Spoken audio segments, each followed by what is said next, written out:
যে নির্বাচনের তারিখ সময় নিয়ে যখন আমাদের মধ্যে বিতর্ক চলছে, সরকার এবং রাজনৈতিক দলগুলোর মধ্যে দূরত্ব সৃষ্টি হচ্ছে, সেই সময় তিনি মাননীয় প্রধান উপদেষ্টা ডক্টর প্রফেসর ইউনূস সাহেবের আমন্ত্রণে লন্ডনে তার সঙ্গে বৈঠকে, এটা একটা বিরল ঘটনা। আমি সেদিনই বলেছিলাম এটা একটা ঐতিহাসিক ঘটনা।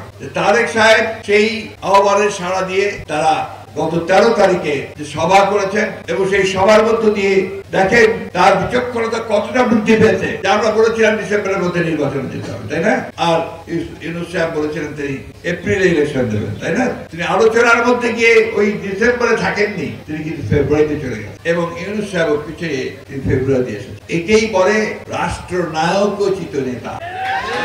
রাষ্ট্রের নায়ক জনগণের স্বার্থের কথা চিন্তা করে, কোন বিভেদ বিভাজনে না গিয়ে, কোন সংঘর্ষে না গিয়ে এই দুই নেতা আমাদেরকে একটা শান্তিপূর্ণভাবে নির্বাচনের সুযোগ করে দিয়েছেন, তাই না ভাই? আমরা কিনা পছন্দ করছি না অপছন্দ করছি? জোরে বলেন পছন্দ করছেন? তাহলে তারেক রহমান সাহেবকে একটা ধন্যবাদ দেন জোরে হাততালি দিয়ে। সেই সঙ্গে ইউনূস সাহেবকে একটা হাততালি দিয়ে ধন্যবাদ দেন। অনেকের পছন্দ হয় না, অনেকের পছন্দ হয় নাই, তারপর নির্বাচন হলেই তাদের এখন নির্বাচন নাই এবং তাদের অনেক গুরুত্ব আছে। এই নির্বাচন হয়ে যাবে তত জনগণের যারা ভালোবাসার দল তারাই তো ক্ষমতায় আসবে, তাই না?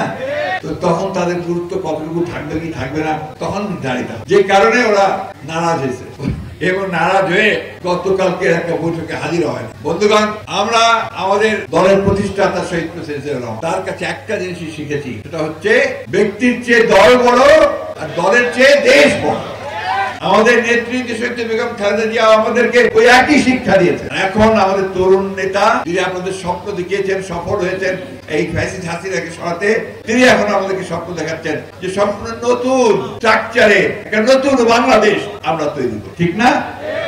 এই স্বপ্নটা মাথায় রাখতে হবে যে আমরা একটা নতুন বাংলাদেশ চাই, পরিবর্তন চাই। ওই আওয়ামী লীগের আগের মতো দুঃশাসন চাই না, আমরা ওই বিচার ব্যবস্থা চাই না যে যেখানে বেআইনি ভাবে বিএনপির লোকদেরকে সকলকে কারাগারে দেওয়া হবে। 13 মাস 14 মাস 26 মাস আমার এখানে অনেক ভাই বসে আছে যাদের সাজা হয়েছে। কথা বলেন আজকে কি হয়েছে না? সাজা হয়েছে কিনা?